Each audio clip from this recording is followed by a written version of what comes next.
Raden Ajeng Kartini, sosok pahlawan emansipasi wanita yang telah berhasil memperjuangkan hak yang kini didapatkan oleh para wanita Indonesia, di mana para wanita Indonesia kini dapat mengenyam pendidikan yang setara dengan kaum lelaki.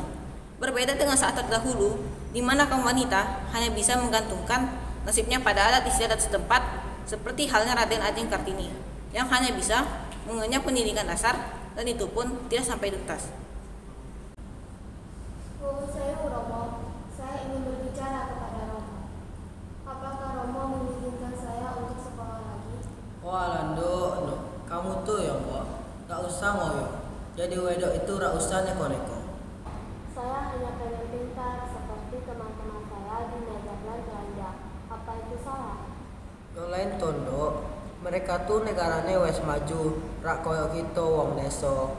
Romo, pengen sekolah aja nggak bisa. Yang penting kan kamu wes bisa baca, bisa nulis aja udah cukup.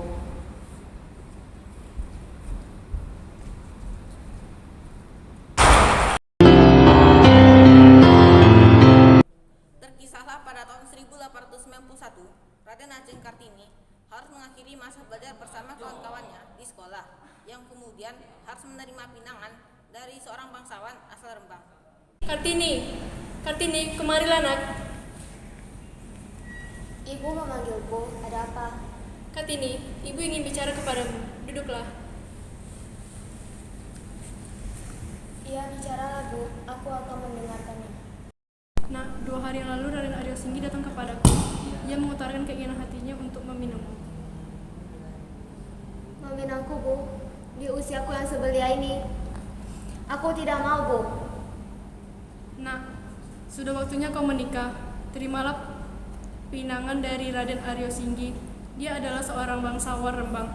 Bersamanya hidupmu akan tercukupi. Ini bukan masalah kecukupan hidupku Bu, tapi masalah masa depanku. Masa depanmu sudah ada di depan mata. Setelah menikah nanti, itulah masa depanmu. Tidak Bu, bukan itu maksud aku. Aku tahu bahwa jika aku menikah, maka akan memberhentikan sekolahku. Aku tidak mau Bu, aku ingin tetap bersekolah. Kartini!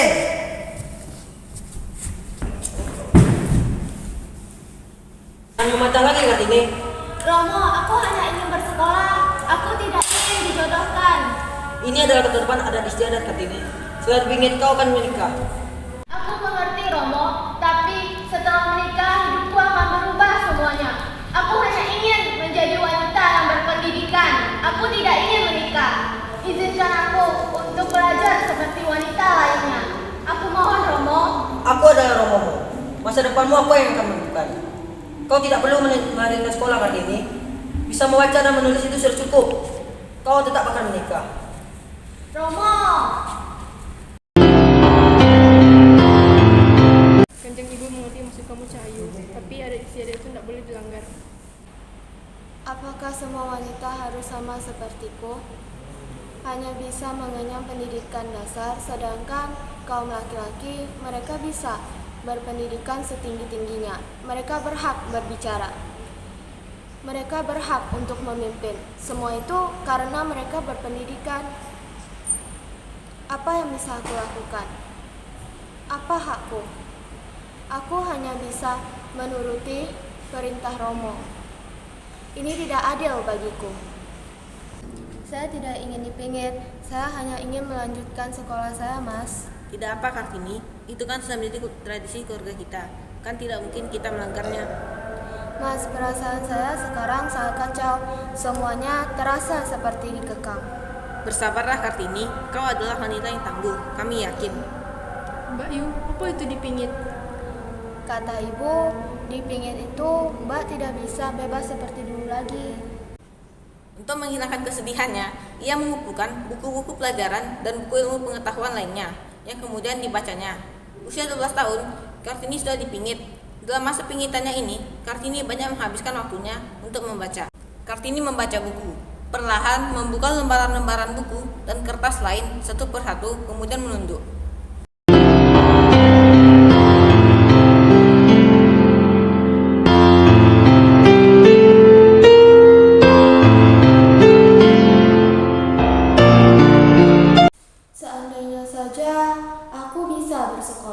bisa belajar, pasti banyak ilmu yang bisa kudapatkan dan pasti bisa memiliki banyak teman. Di dalam hati Kartini masih tersimpan sejarah harapan untuk belajar. Hari-harinya ia isi dengan menulis surat kepada Tuan dan Nyonya Abendanon yang merupakan orang tua dari sahabatnya. Mereka telah seperti orang tua Kartini.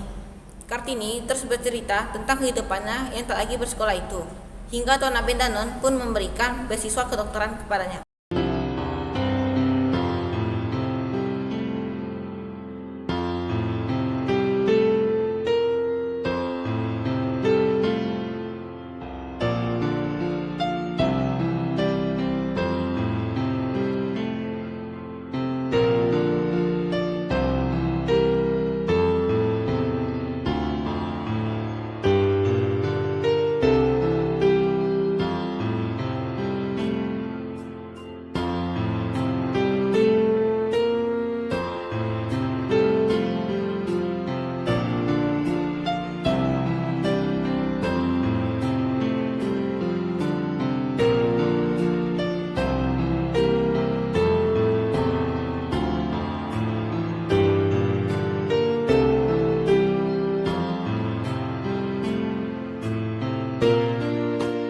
Ibu, ibu, ibu.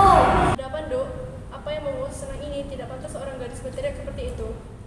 Aku mendapatkan beasiswa untuk pergi ke Belanda, Bu. Selama berhari-hari, aku mengirimkan surat dan membuat surat tentang pendidikanku. Dan sekarang aku diterima untuk mendapatkan beasiswa ke Belanda. Dari mana kau mendapatkannya? Aku mendapatkannya dari Tuan Abendanon. Ia adalah ayah dari sahabatku. Izinkan aku untuk pergi mendapatkan beasiswa ke Belanda ya, Bu. Tidak Kartini, pendidikan memang penting. Apalagi dengan beasiswamu itu, kau tidak akan merepotkan. Tapi saja bagi seorang wanita, tidak pantaslah berpendidikan yang berkelanjutan. Apa maksud Romo itu berlebihan? Aku hanya ingin belajar, hanya ingin bersekolah, Romo. Ah sudahlah Kartini, perintahku kan tetap sama, kau tidak bisa merubahnya. Sebentar lagi Raden Aryo Singgi akan datang untuk menemuimu. Bila Raden, akan kutinggalkan ke lembar 2. Bicaralah pada Kartini. Kartini, bisakah kau meminta waktu sebentar? Aku tahu jika aku berkata tidak pun, kau akan menyita sebagian waktuku. Kartini, tentunya engkau telah mendengar dari ayahmu bahwa aku ingin meminangmu. Bukankah kau telah tahu kalau meminangku kau cukup utarakan kepada ayahku saja? Bahkan ayahku saja tidak meminta kesediaanku sendiri. Mungkin yang kau katakan itu benar, tapi engkau harus tahu bahwa aku ingin meminangmu karena aku mencintaimu. Cinta, kau mengatakan hasrat untuk memiliki adalah cinta. Sempit sekali pemikiranmu itu, Raden. Itulah bedanya cinta yang kau miliki dengan cinta yang ada pada diriku. Aku tak mengerti apa yang kau bicarakan itu, Kartini. Begini, cinta pasti terdapat pada diri setiap orang. Tetapi, cinta yang terdapat pada diriku tidaklah sesuai dengan yang engkau anggap. Cinta yang ada di dalam diriku adalah cinta kepada mereka, para kaum wanita. Aku hanya ingin memberantas dan memerdekakan para wanita. Ini aku mengerti Kartini, tapi bagaimana dengan ayahmu? Bukankah ia ingin agar kau menikah dan aku menginginkannya agar kau menikah dengan aku? Ayahku menikahkanku denganmu karena kau yang meminangku. Jadi semua keputusan itu terdapat pada dirimu, Raden. Jadi kau ingin agar aku membatalkan pinanganmu? Tentu, Raden. Aku hanya ingin bersekolah. Aku tidak ingin menikah. Dan cara satu-satunya untuk aku dapat bersekolah lagi adalah dengan menolak pinangan ini. Ini tidak adil, Kartini. Biarkan aku memperjuangkan cintaku ini. Aku berjanji akan berbicara pada ayahmu tentang keinginanmu untuk bersekolah. Lalu bagaimana jika ayahku tetap melarangku untuk bersekolah, Raden? Baiklah, jika ayahmu tetap melarang, aku akan mendukung cita-citamu itu. Akan kudirikan sekolah sebagai tempat untukmu belajar dan mengajar. Apakah kata-katamu ini cukup untuk meyakinkanku, Raden? Iya, Kartini, kau bisa memegang janjiku. Jika nanti aku mengingkarinya, kau berhak melakukan apa yang kau mau. Baiklah, akan kupegang kata-katamu itu, Raden, dan akan kuterima pinanganmu. Terima kasih, Kartini. Aku akan pergi menemui ayahmu sekarang juga.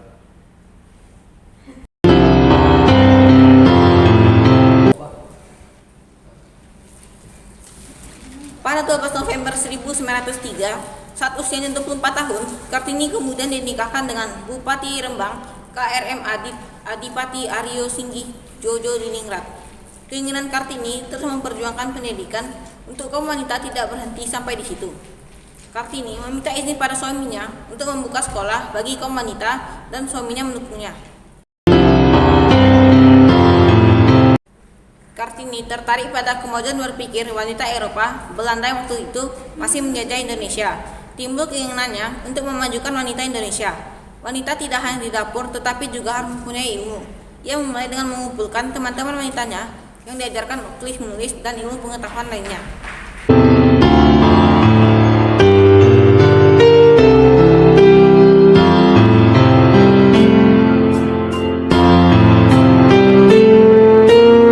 September 1904, anak pertama Kartini dilahirkan.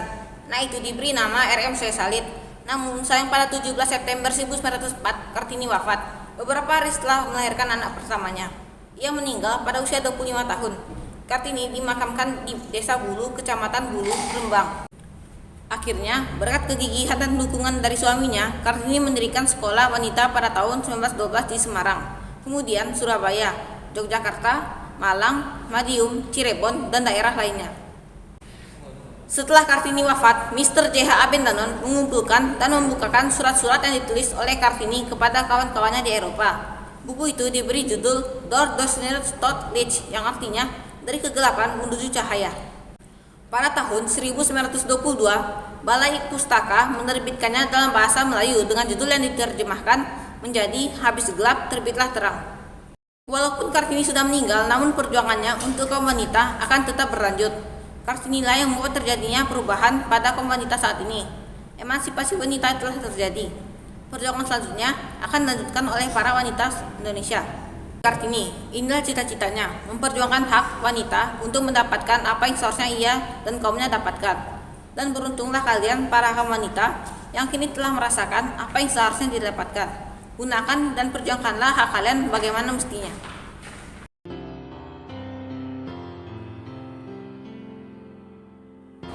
Ibu kita Kartini, putri sejati, putri Indonesia, harum namanya. Ibu kita Kartini, pendekar bangsa, pendekar kaumnya untuk merdeka. Wahai ibu kita Kartini, putri yang mulia, sungguh besar cita-citanya bagi